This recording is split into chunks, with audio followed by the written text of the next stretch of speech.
অনেকের ক্ষেত্রে নাভিটা কিন্তু আস্তে আস্তে ফুলে উঠে বাইরের দিকে বোঝা যায় খুব বেশি ভালো লাগছে। এটা কিন্তু আমার প্রেগনেন্সিতে স্পষ্টভাবে দেখা দিয়েছিল।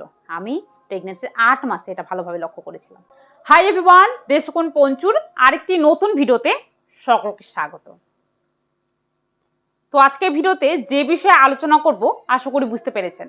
হ্যাঁ, বিশেষত এই বিষয়টা নিয়ে প্রায় বেশিরভাগ মায়েদের জানার আগ্রহ রয়েছে বা কিউরিসিটি রয়েছে যে পেটে যে বাচ্চাটা রয়েছে সেটা আদৌ ছেলে নাকি মেয়ে।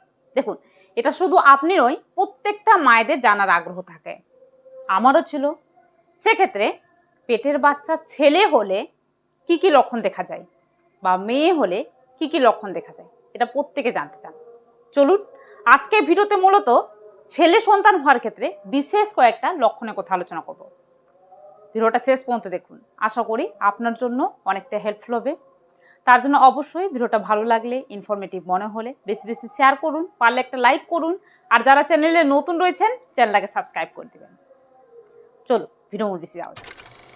তো দেখুন, সাধারণত প্রেগনেন্সিতে যে লক্ষণগুলো দেখা যায়, এই লক্ষণগুলো মূলত কারো কারো ক্ষেত্রে প্রেগনেন্সির প্রথম মাস থেকেই, আবার কারো কারো ক্ষেত্রে একটু লেটে, আবার কারো কারো ক্ষেত্রে কিছু কিছু লক্ষণ থাকে যেটা দেখাই যায় না। তো আজকে ভিডিওতে মূলত আমি যে লক্ষণের কথা বলবো, 5টা লক্ষণের কথা বলবো।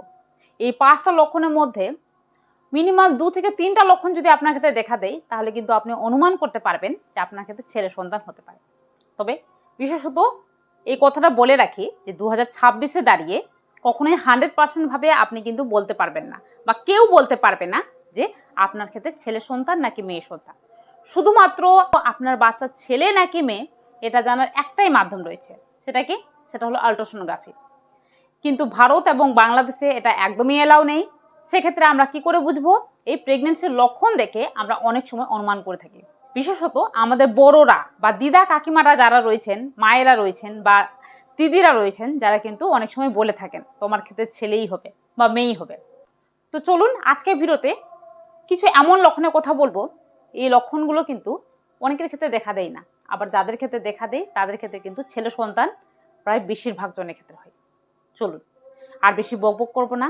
এর মধ্যে প্রথমত যে লক্ষণটা কথা বলবো সেটা হলো, দেখুন প্রেগনেন্সিতে বিশেষত নাভির এক বিশেষ পরিবর্তন হয়ে থাকে। এই নাভির পরিবর্তনটা কিন্তু অনেকের ক্ষেত্রে লক্ষ্য করা যেতে পারে, আবার নাও লক্ষ্য করা যেতে পারে। কেমন লক্ষণ? দেখুন, প্রেগনেন্সি যতটা এগিয়ে যাবে মানে প্রেগনেন্সি 5, 6, 7 নম্বর মাসে এই সময় নাভির আকারের বিশেষ পরিবর্তন লক্ষ্য করতে পারবেন। বিশেষত এই সময় যেটা হয় যে অনেকের ক্ষেত্রে নাভিটা কিন্তু আস্তে আস্তে ফুলে উঠে বাইরের দিকে বোঝা যায়, একটু উঁচু হয়ে যায়। সেক্ষেত্রে আপনার যদি নাভিটা বাইরে থেকে ফোলা মনে হয়, কোনো কাপড় পরলে বাইরে থেকে বোঝা যায়, তাহলে বুঝবেন এটা কিন্তু ছেলে সন্তান হওয়ার লক্ষণ। কারণ এটা কিন্তু বারবার বলা হয় যে আপনার ক্ষেত্রে নাভি যদি বাইরে ফুলে উঠে বা বাইরে বেরিয়ে আসে, এটা কিন্তু ছেলে সন্তান হওয়ার লক্ষণ। আর নাভি যদি ভিতরে থাকে বা নাভি যদি সমান থাকে, তাদের ক্ষেত্রে মেয়ে সন্তান হওয়ার লক্ষণ। তো অবশ্যই লক্ষ্য করুন, কারণ এটা কিন্তু আমার প্রেগনেন্সিতে স্পষ্টভাবে দেখা দিয়েছিল। আমি প্রেগনেন্সির 8 মাসে এটা ভালোভাবে লক্ষ্য করেছিলাম, কারণ আমার ক্ষেত্রে একটু লেটে বেরিয়েছিল, কিন্তু আমার ক্ষেত্রে স্পষ্টভাবে আমি বুঝতে পেরেছিলাম। আপনার ক্ষেত্রে হয়েছে কি না লক্ষ্য করুন। 2 নাম্বার, আচ্ছা, এই সময় স্তনের এক বিশেষ পরিবর্তন লক্ষ্য করবেন। এটা শুধু আপনিই লক্ষ্য করতে পারবেন নিশ্চয়ই, তো ভালো করে জেনে রাখুন। প্রেগনেন্সিতে প্রত্যেকের ক্ষেত্রে স্তনের আকারের এক বিশেষ পরিবর্তন হয়। এই সময় যেটা হয় যে স্তনটা ফুলে উঠে আকারে একটু বড় হয়ে যায়, তার সঙ্গে সঙ্গে স্তনে মিল্ক আসা শুরু করে, স্তনে হালকা মানে ব্যথা অনুভূত হয়ে থাকে, হালকা একটু ছুলেই মনে হচ্ছে সিরসিরিয়ে উঠছে, এরকম লক্ষণ কিন্তু দেখা দেয়, যেটা পুরোপুরি স্বাভাবিক। তবে দেখবেন যে এই সময় কোনো একটা দিকের স্তন কিন্তু আকারে একটু বেশি ফোলা, বেশি বড় এবং বেশি একটু ব্যথা অনুভূত হচ্ছে, মানে খুব বেশি ব্যথা না, হালকা একটু বেশি ব্যথা অনুভূত হচ্ছে অপর দিকের তুলনায়। তো এই বিষয়ে যেটা বলা হয় যে আপনার যদি ডান দিকের স্তনটা আকারে একটু বেশি ফোলা মনে হয়, আকারে একটু বেশি বড় মনে হয়, একটু বেশি সেন্সিটিভ মনে হয়, তাহলে এটাও কিন্তু ছেলে সন্তান হওয়ার লক্ষণ।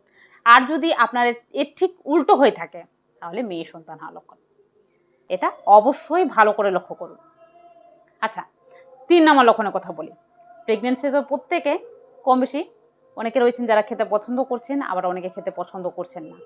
তো প্রেগনেন্সিতে যদি খিদেটা খুব বেশি লাগে এবং এই সময় মনে হচ্ছে যে বারে বারে খাই। আর এই সময় টক ঝাল জাতীয় খাবারগুলো খেতে খুব বেশি ভালো লাগছে। টক আর ঝাল জাতীয় খাবার, এই জাতীয় খাবারগুলো, বিশেষত টক যদি খাবার খেতে বেশি ভালো লাগে তাহলেও কিন্তু ছেলে সন্তান হওয়ার লক্ষণ। এটা কিন্তু কমন, হ্যাঁ, কিন্তু খাবার খিদে পাওয়াটা কিন্তু কমন না, এটা সবার ক্ষেত্রে হয় না, সবার ক্ষেত্রে খুব বেশি খিদা লাগে না। আপনার ক্ষেত্রে যদি এই লক্ষণটা দেখা দেয় তাহলেও কিন্তু বলা হয় যে এটা ছেলে সন্তান হওয়ার লক্ষণ। কিন্তু যদি উল্টো হয়ে থাকে, খিদে খুব একটা বেশি পাচ্ছে না আর মিষ্টি জাতীয় খাবার খেতে ইচ্ছা করছে, তাহলে এটা কিন্তু মেয়ে সন্তান হওয়ার লক্ষণ। এটা অনেকের ক্ষেত্রে মিলে গেছে। অনেক দিদিরা আমাকে এসে বলেছেন যে এই লক্ষণটা দেখা দিয়েছে, তাদের ক্ষেত্রে ছেলে সন্তান হয়েছে। তো অবশ্যই লক্ষ্য করুন। আচ্ছা, এই সময় 4 নম্বর লক্ষণটার কথা বলি। 4 নম্বর লক্ষণটা মন দিয়ে শুনবেন। সেটা কি?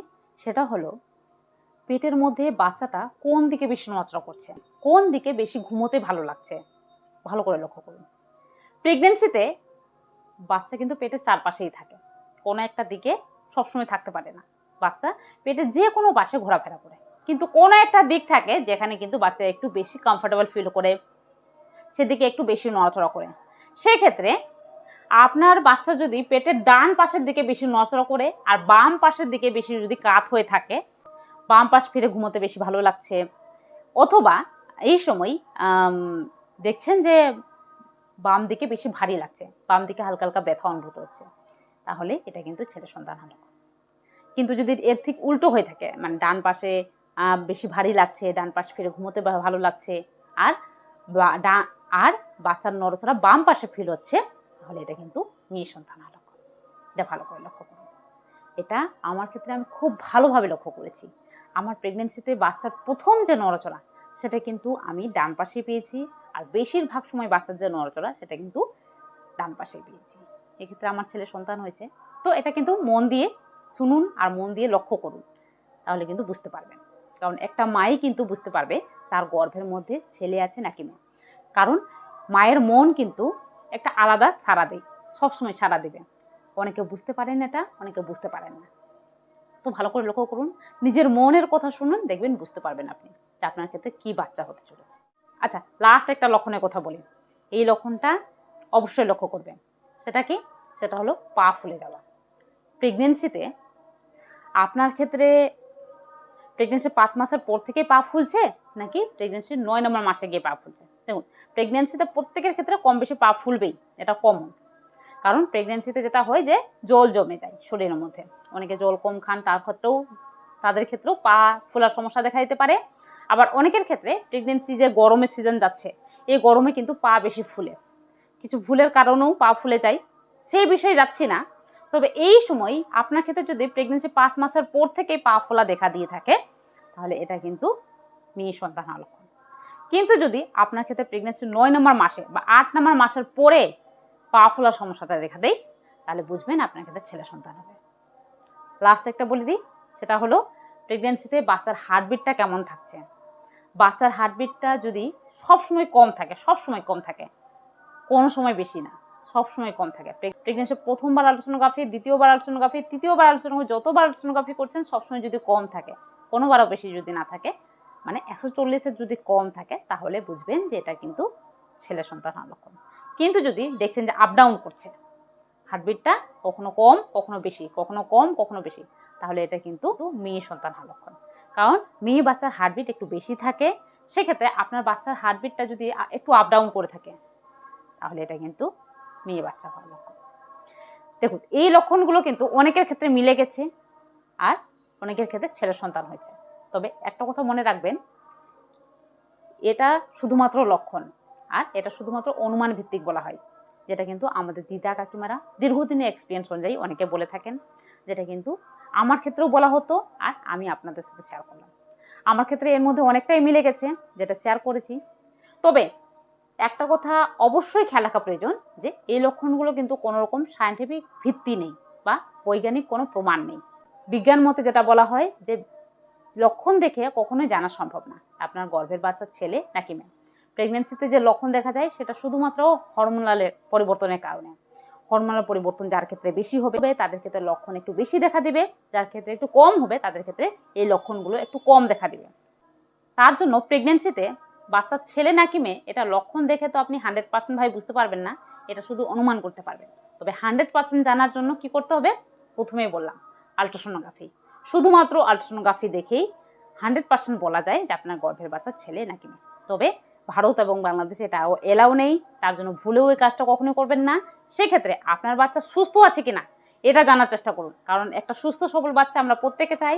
আর বাচ্চা ছেলে হোক চাই মেয়ে যে হোক, সে সুস্থ সবলভাবে পৃথিবীতে আসলে, তাকে সুশিক্ষা দিলে সে ঠিক আপনাকে একদিন দেখবে বা আপনার পাশে এসে দাঁড়াবে। তো অবশ্যই খেয়াল রাখবেন, তার জন্য এই সময় রিল্যাক্স থাকুন আর প্রেগনেন্সি জার্নিটাকে উপভোগ করুন। চলুন, অনেক বেশি বকবক করলাম, আজকের ভিডিওটা এই পর্যন্ত। আজকের জন্য টাটা। সবাই ভালো থাকবেন, সুস্থ থাকবেন, সাবধানে থাকবেন।